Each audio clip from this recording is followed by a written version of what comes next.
Welcome to Talent Freaks with Andy Coon. I'm Andy, a filmmaker and photographer based in the Bay Area of California. This podcast delves into the journeys of creative individuals who inspire curiosity and impact through their work. In this episode, we continue our conversation with Michael Bentt, the former WBO heavyweight champion of the world. Recorded in 2007, this part of our discussion explores Michael's transition from boxing to writing and acting, his experiences in Hollywood, and his reflections on the boxing industry. We also dive into some personal stories and have a bit of fun along the way. Before we dive in, don't forget to subscribe and rate Talent Freaks on your favorite podcast platform. It helps others discover these inspiring stories, and I'm incredibly grateful for it. So, let's go back to 2007 and let the younger version of me finish up this conversation with the WBO heavyweight champion of the world, Michael Bentt. If you haven't heard the first one, go check it out. It's really cool. We talked about his boxing career and also his acting career, where he starred as Sonny Liston in the Michael Mann film, Ali. And he did a remarkable job, and it's parlayed him into other roles in Hollywood that has helped boxing movies, such as $1 Million Baby. He was a stunt coordinator for that.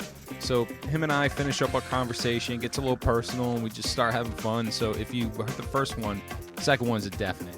So sit back, relax, and enjoy Michael and I just catching up with each other.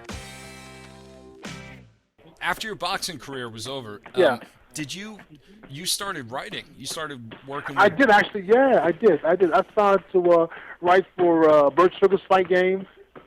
The first thing I got published was in the New York Daily News. Wow. Michael Katz, my old guy from my old Tommy Morrison days. Bubba, hold on, Bubba, be careful. Michael Katz, I contacted Mike. I was writing for my school magazine. Mm-hmm. I went back to school, Northampton College in Pennsylvania.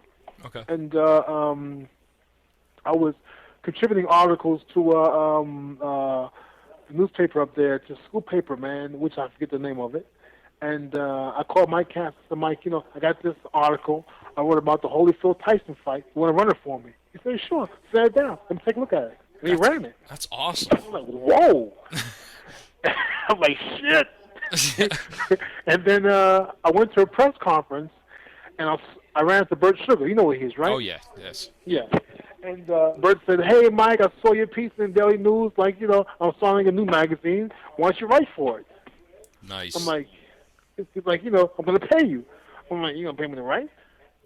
I'm like, I'll take it. Yeah. And you know what? And, life is strange, man. I wrote a piece that attracted the attention of Ron Shelton. Mm-hmm. And Ron's a huge boxing fan. And Ron,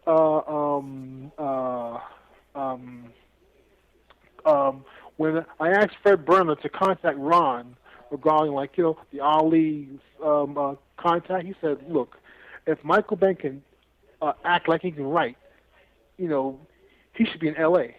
Wow. I'm like, shit. The pressure's on now, boy. Yeah. That's a pretty good pretty good testimonial right there. I mean, yeah.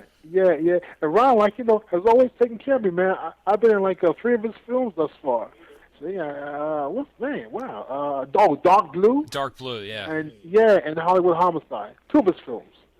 And he's working on a baseball film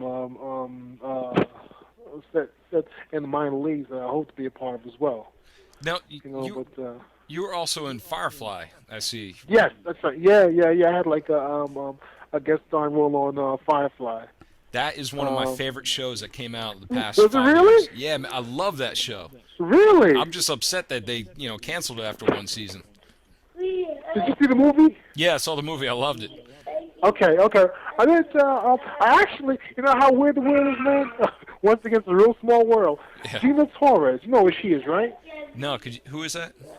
Gina Torres, she's the female lead. Okay. The black lady. Yes. Who's she married to? Firefly. Gina Torres. When Jessica and I had our fledgling short film production company, mm-hmm. we actually did a film with her up in Woodstock. No kidding. Yeah. The film was starring Gina Torres and Eamon Walker. Eamon Walker from Oz. Okay.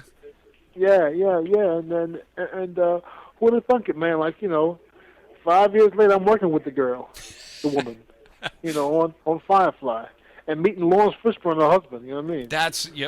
Okay. I remember she was married to someone very famous. And Yeah.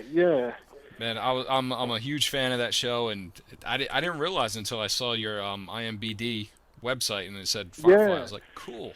Yeah, man. I was like, that was a lot of fun. That was a lot of fun, man.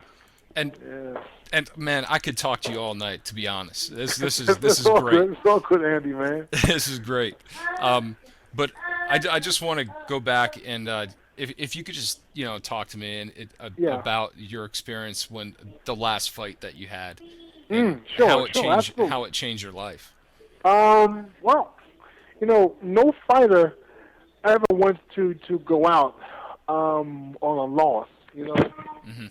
The reason why, Holyfield is fighting again because he wants to redeem himself in the eyes of his quote unquote adoring public, which are fickle, and in the eyes and in his own eyes.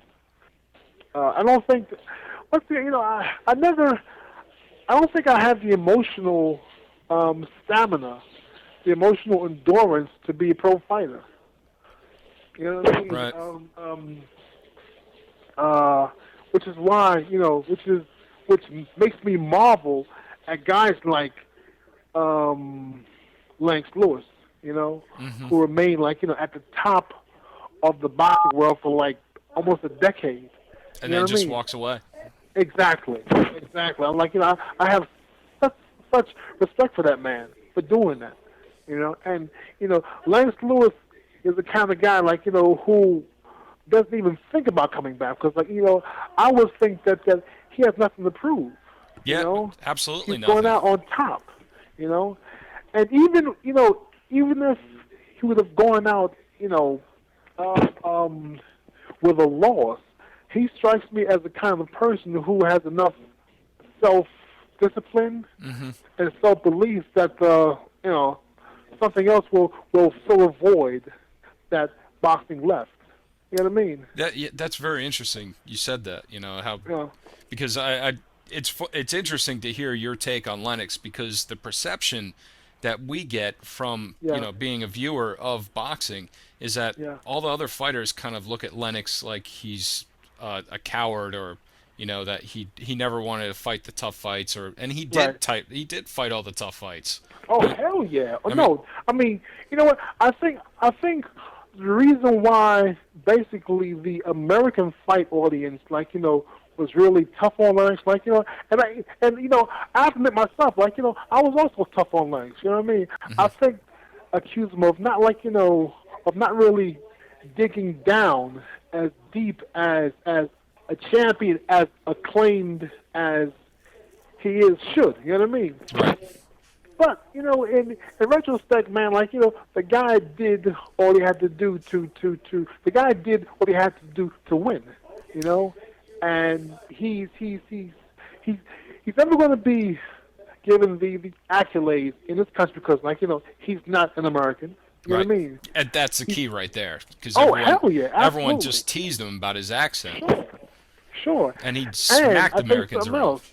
Yeah, and he's never going to be giving he's never going to receive the proper accolades in England as well because although he's perceived as as a British champion, mm-hmm. he won the gold medal as a Canadian. You know what I mean? Yep. So there's some tinge of skepticism there too. You know what I mean? Now imagine that if you did play, that's an interesting twist. If you did go for a Jamaican team and then you did win the gold, do you think you would be perceived as that as well in America? I probably being that I spent my formative years as a fighter in this country. Uh-huh. I think I would have been perceived as an American fighter. Absolutely. Okay. Yeah. When you hear the name Herbie Hyde, what do you Yeah. think? Well, if you had asked me this question maybe 7 years ago, Uh-huh. My pride would have said like, I see a man who beat me on a bad night Gotcha. 7 years ago. But like, I'm no, Carl Young man, but like, I'm in touch with who I am. You know what I mean? Yeah. And Herbie Hyde, I think, Herbie Hyde would have beaten me probably, if like, on my best night. You know what I mean? Gotcha. Styles make fights. Herbie was awkward, and he had bricks for he had bricks in his gloves. Personally, I have a lot of admiration for the man. After the fight, I became really good friends with him and his younger brother Alan Hyde, and Alan had leukemia. Oh wow. And him and I became kind of pen pals. And about 2 or 3 years after I retired, I got a phone call from a British journalist asking me to give him a reaction about the death of Alan Hyde. You know what I mean? And I had no idea he died. So I have I have a lot of respect for Herbie Hyde, man. How long did he retain the belt for after he won from you? Herbie beat me in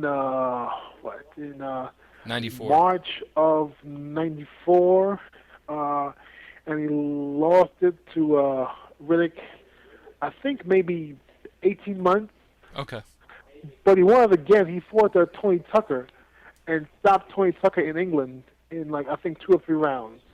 And he lost that. And he lost it to one of the Klitschko's. I think Vladimir Klitschko. And Herbie Hyde, he's English? Yeah, well, English by way of Nigeria. Okay. No, but once again, and fighters fight because we have something to say. You know what I mean? And then 9 times out of 10, fighters are so misunderstood and they're complex, man. And then Herbie falls into that misunderstood complex category. Wow. Yeah.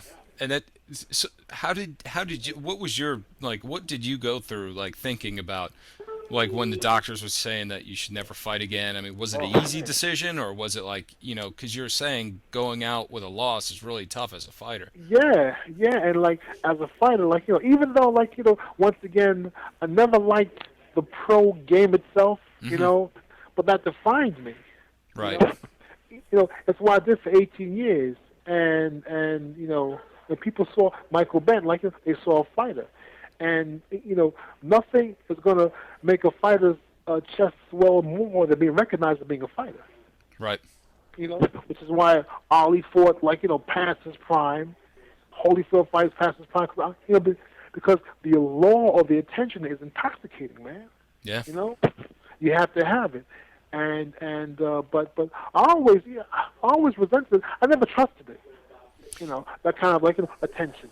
Well, that brings me to another question about kind of the boxing industry. It seems like it's one of the only professional sports where there's no league or there's no system in it that allows. There's no guild for the fighters. Nothing. And there's no competitive factors involved either. When 2 top fighters are at their top, they should be fighting each other, not different people.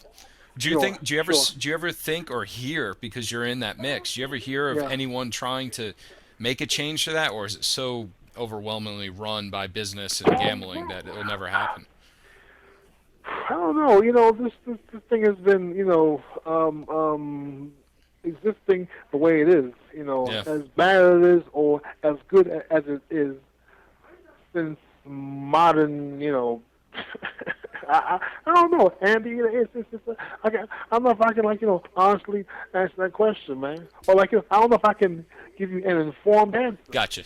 All right. Because there's so many there's so many variables, man. The networks are involved. And they bring billions to the game. Is it?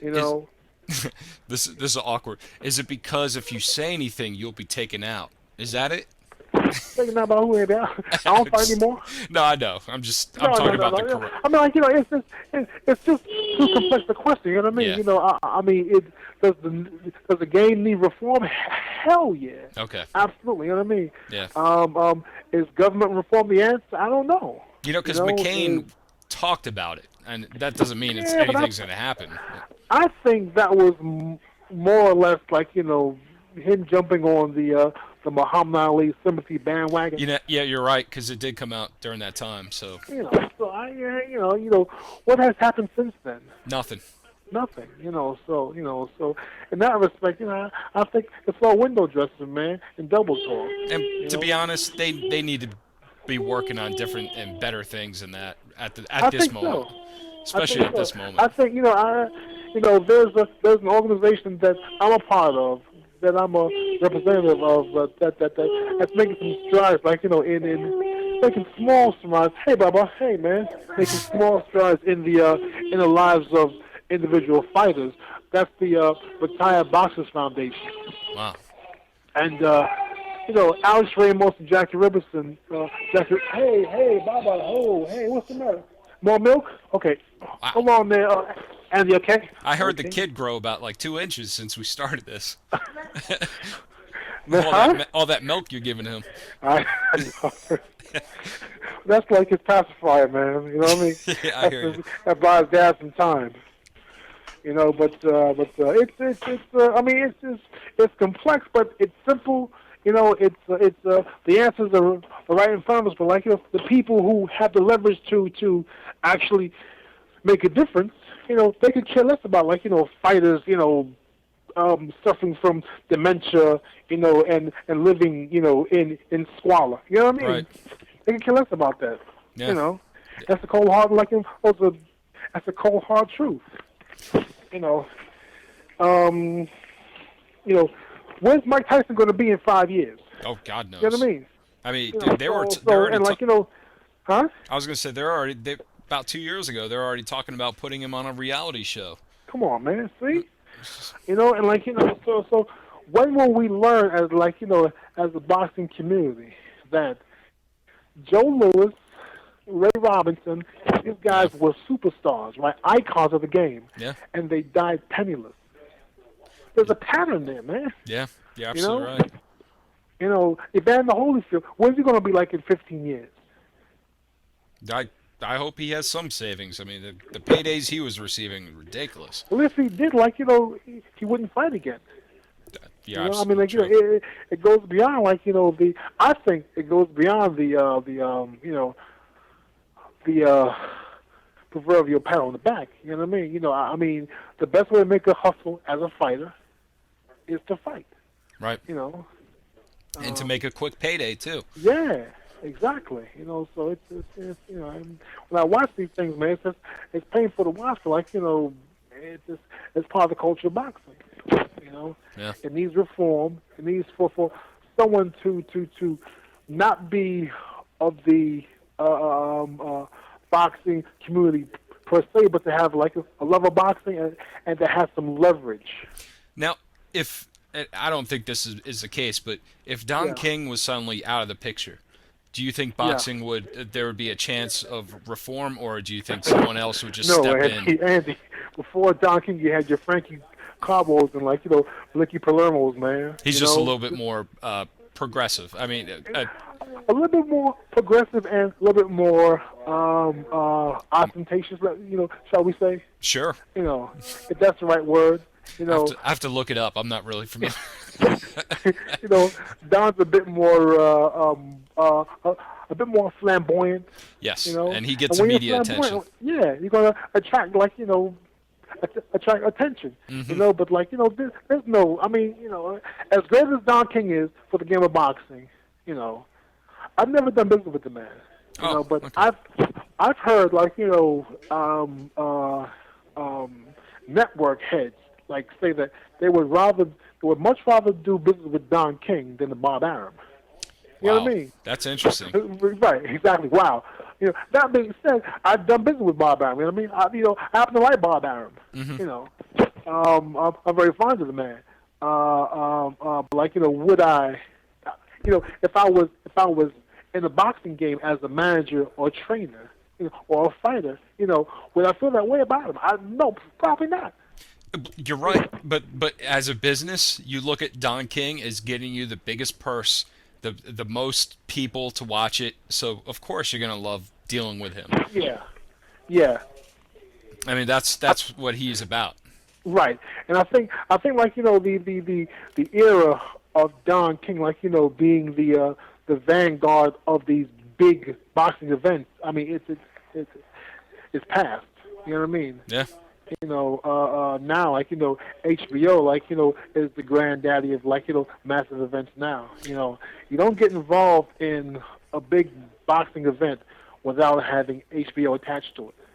Now you worked with HBO, right? I did, yeah. I used to write for their website. Oh, okay. And I actually fought on the network once. I fought Morrison on the network.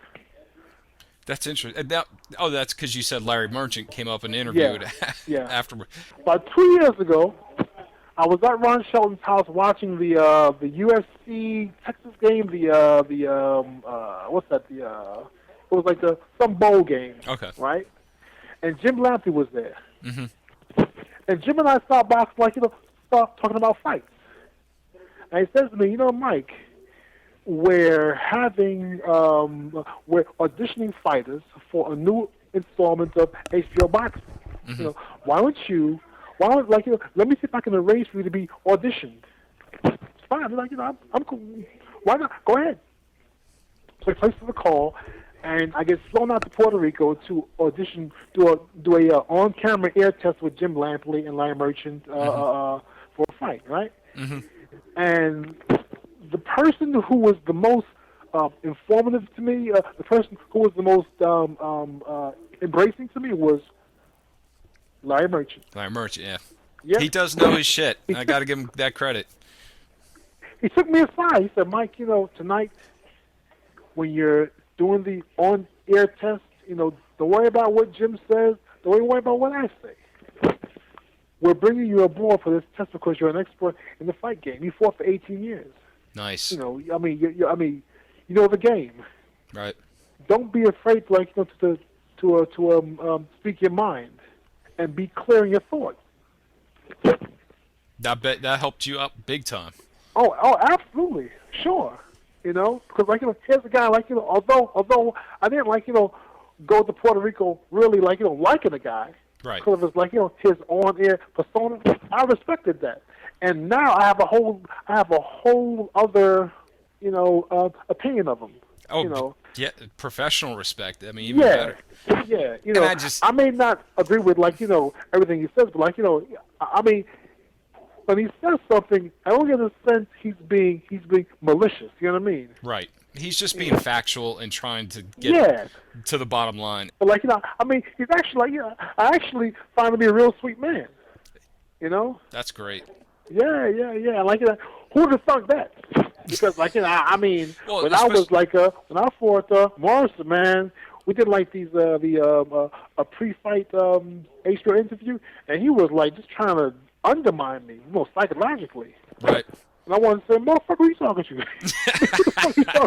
Come on, man. Well, there's such a disconnect between media and professionals, and in almost every aspect, including entertainment and especially sports. I get sick because I used to work at an all sports talk radio station in Greensboro. Really? Yeah, and it was depressing.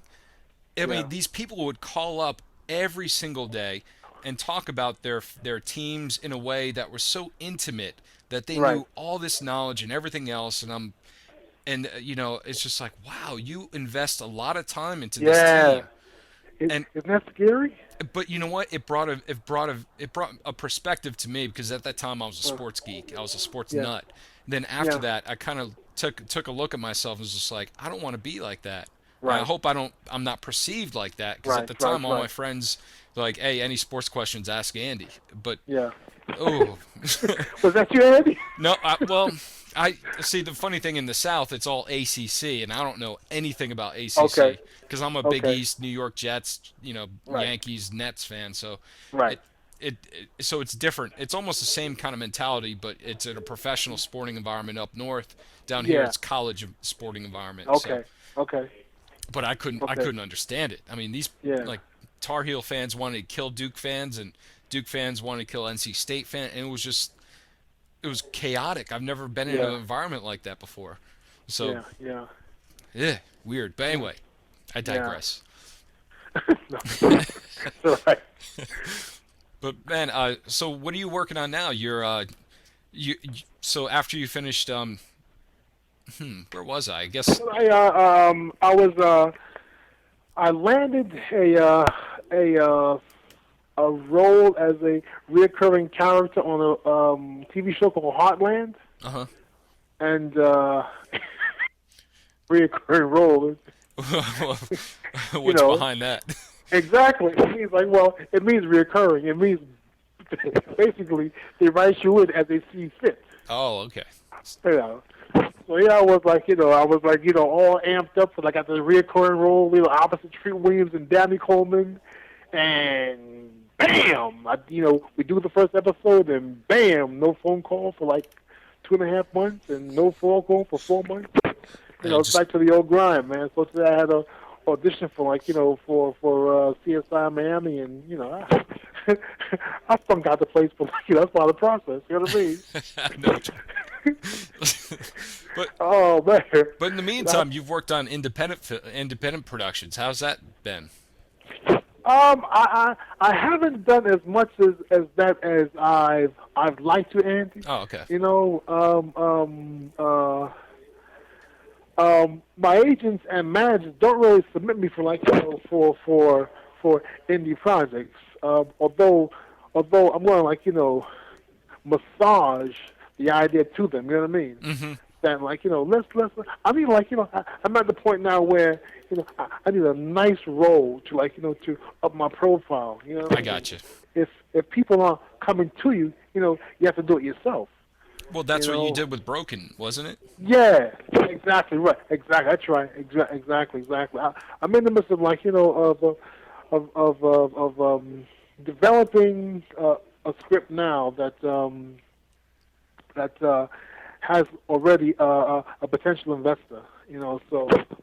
But you never know with this thing, man. You know what I mean? Right. As Don Cheadle said, man, shit, in this town, you never know until the goddamn thing is screened at a theater. That's a great quote. Yeah, that's not mine. It's Don Cheadle's quote. You know what I mean? You never know, man. I think it's the business period. You know what I mean? Because I was supposed to be going to England to do a play for 4 months. Wow. And it was a virtual. It was close to being a virtual lock, and it just kind of dissolved into the ether. You know what I mean? So, is that why you went to England? No. I went to England to work with one of my white collar fighters, a guy named Mike Napoliello. Mike is a gallery owner, and as a matter of fact, you can check out his gallery online, Gallery C. In Hermosa Beach, man, and he had his first amateur fight, his first white collar fight in London. As a matter of fact, and you can check him out on YouTube. No kidding. Yeah. YouTube.com. Mike Napoliello.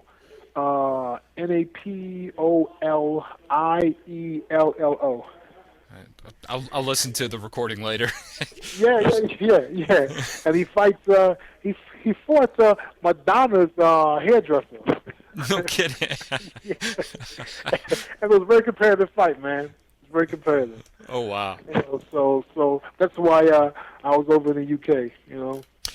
What's interesting is here in Greensboro, I actually there are a lot of production people in Greensboro, really talented, and that's one of the things I really like being around here, and some of the reasons why I'd like to stay, because I've kind of joined with a couple other filmmakers. One who does BMX bikes. Okay. The other, he does all these punk rock hardcore DVDs. Yeah. And another one is this really creative visionary director. And he's young. He's 26, but some of the stuff that I've seen from his college years and also some of the independent work is amazing. It's really creative and just it's fun. Like he has this Yeah. really you could tell that he has it. You know, when you Yeah. see people and their creativity, you're like, Yeah. it's okay, but Yeah. he has it, and Okay. he's finally putting together a feature length film. It's called Dogs of Chinatown, and it is amazing. Like we're doing this all, or not we. I mean, I'm Yeah. part of it, but I'm not, shooting it. Him and Blake are putting together Dogs of Chinatown, and they're doing it all here in Greensboro. But What's they're it about? it's about it's a martial arts film. It's going to be based in it's going to look like it's based in Chinatown in Right. San Francisco, I believe, but it's Okay. going to be shot kind of like Sin City Okay. on a very independent tight budget. Right. But the thing is that he knows how to shoot it that way. And it's Mm. amazing. Like some of the test footage I'm like, "Oh my god, how the hell did you What? shoot that?" So they're going to start shooting on September 15th, and I tried out for a role, but there's no way I made it. The only reason why I say that is because professional actors came in, and I was just like, you know what? I'm going to take a step back. This is part Right. of, Right. your production. I'm not going to stick Right. my neck out there. But I Yeah. also came up with other things. I'm going to be the background. I'm going to do all the basically the DVD functions where you're going to have Okay. updates of what's going on with Chinatown Sure. or Dogs of Chinatown. Okay. So, Okay. but Okay.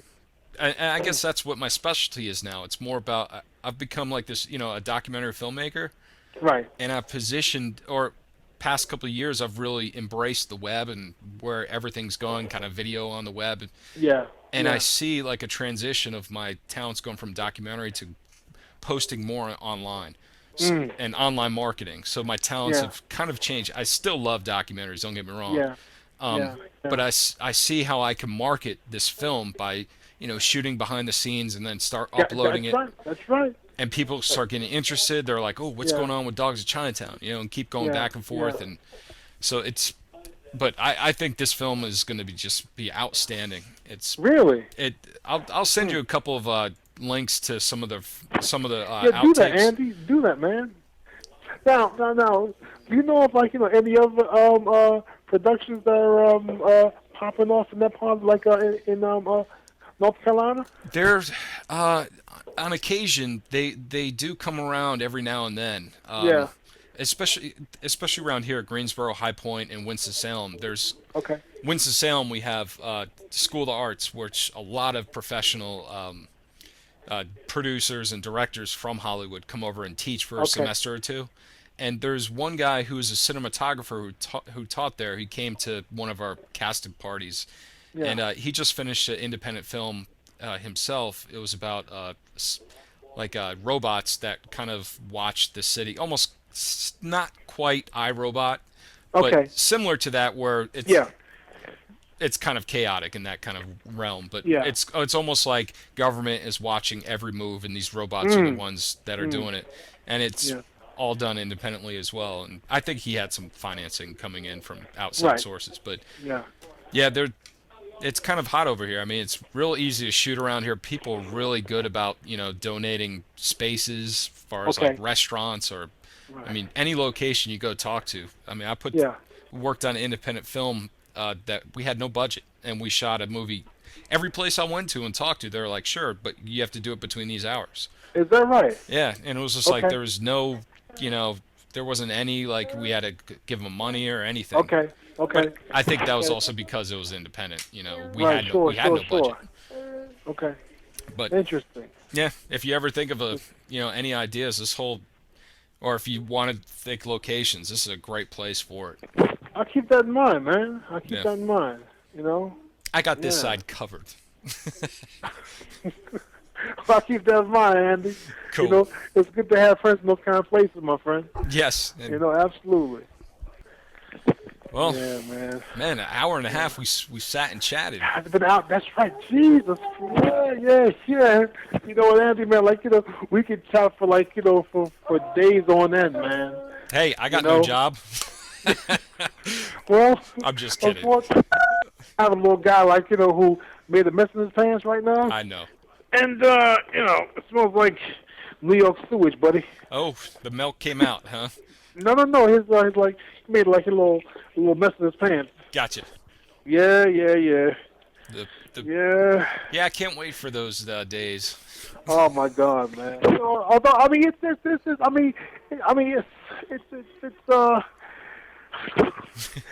trip. You know what I mean? It's like, you know, it's shit. You know what I mean? But it's your son's shit. You know, so you know what, man? You know. God, isn't it like a different perspective now that you're doing it and you're like, damn, Dad. Yeah. I'm sorry. Yeah. And, oh my God, man. It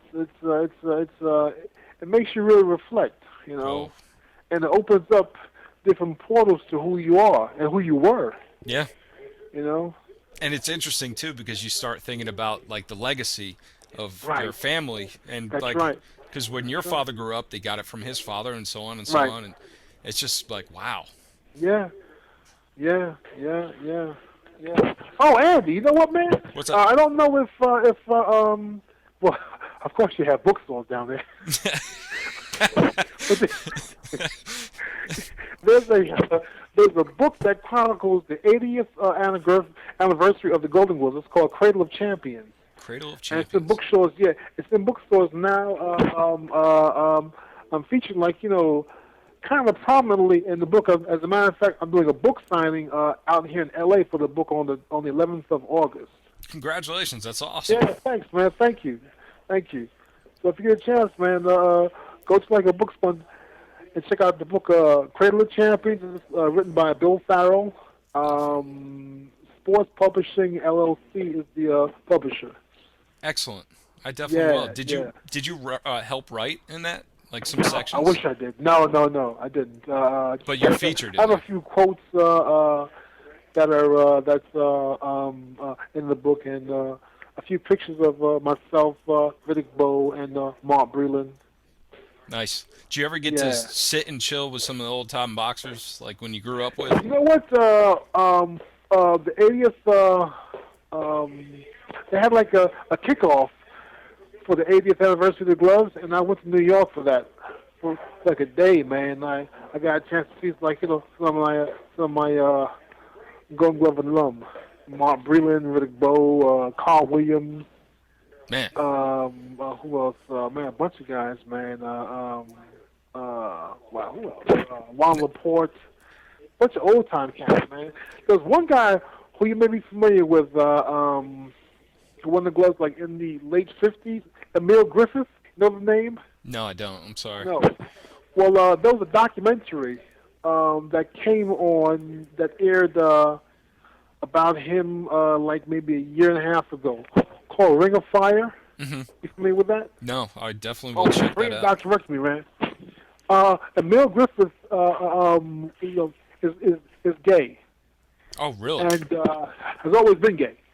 And prior to his fight against, what's his name from Cuba? Benny Kid Paret. Benny Paret called him like, you know, a faggot. And yeah, exactly. And as a result, there was like, you know, an altercation before the fight in the dressing room, and like, you know, Griffith said, "Look, I'm a fucking kill you tonight." Man. And you know, he ended up, you know, he killed him. No kidding. Yeah. Now, when was that? And the documentary was called Ring of Fire. Yeah, but when was the fight? That was back in the 50s. The fight was in 1962. Wow. In Madison Square Garden. Yeah. And recently, I think New Line Cinema or Sony Classic Pictures brought the rights to the story. It's going to be made to a feature film, directed by Madonna. I heard. No, Madonna? Go figure that. Well, I guess she's going to get some help from her husband. Well, I mean, he's very. I love his films. Oh, Guy Ritchie? Yeah. Oh yeah, he's great, isn't he, man? Yeah, he is. They are so stylish, man. I wish I could do stuff like that. Did you see? There's a hip hop film. Which one? State Property 2? No. You didn't see that? State Property 2? Yeah. Check that out. That's directed by Damon Dash. You know what Damon Dash is? Yeah, Dusty Diamond. Who's that? Oh, was it Screech? No, Huh? no, I'm sorry. I'm thinking of somebody Oh, else. Dustin Diamond? Oh man. I'm No, sorry. Damon Dash used to manage Jay-Z. Okay. So the whole Rockefeller, click. Hey, you know what my hip hop name is? What? I'm lazy. I'm lazy. No, lazy. You know, there's Jay-Z. My name is Lazy. Lazy. Yes. Okay. I'm sorry. Bad joke. No, it's all good. It's all good. But if you get a chance, man, pick up State Property 2. State Property 2. It's like it's alleged to be very Guy Ritchie like. Oh, Guy cool. Ritchie-esque. Alleged. Don't know if it is. I want it to be guilty of. Huh? I said alleged. I want it to be guilty of Guy There Ritchie. There we go. Yeah, exactly. But yeah, I'll definitely check that out. I have some free time and would love to see some new movies that would. Yeah, man. And Ring of Fire. Ring of Fire, yeah. Don't you think they should have called it Ring of Flames? Andy Coon. I'm sorry. It's 12:30 in the morning over here. Hello? Andy? Sorry about that. I was like, oh shit, he hung up on me. No. Ring of Flame. Well, you know what, man? Well, maybe that's the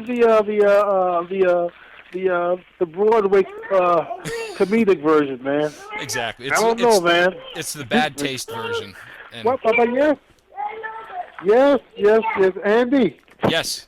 I better go bathe this boy, man. He's sticking up the whole friggin' building. Hey, Mike, thank you so much for taking time. My pleasure, my friend. Man. I'd like to thank Michael Bentt once again for taking some time, and I know he was really busy, especially with his kid in the background, but I'd like to thank him once again for joining me with a conversation. It was really cool catching up, and I hope you guys got some out of it. Thanks for listening to this episode of Talent Freaks. Michael's journey from boxing ring to Hollywood and beyond is a testament to his versatility and passion. His insights into the world of sports and entertainment continue to inspire and entertain. If you're as intrigued as I am with Michael Bentt and his story, check out Netflix's series called Losers. He's the first episode in the first season, and it blew me away what I learned about him and his father. I'm not going to expand on that. I'm just going to give my recommendation to check out that series. If you'd like to get to know my work, visit talentfreaks.com to see some of the videos that I've worked on, as well as the photography that I'm currently doing and so much in love with. If you enjoyed this episode, don't forget to subscribe and rate the podcast. It truly helps others discover these incredible stories. So I want to bring this to you. If you have any suggestions for future guests or topics, feel free to reach out. I'm always eager to bring new and exciting conversations to the podcast. Until next time, keep exploring, keep creating, and stay curious.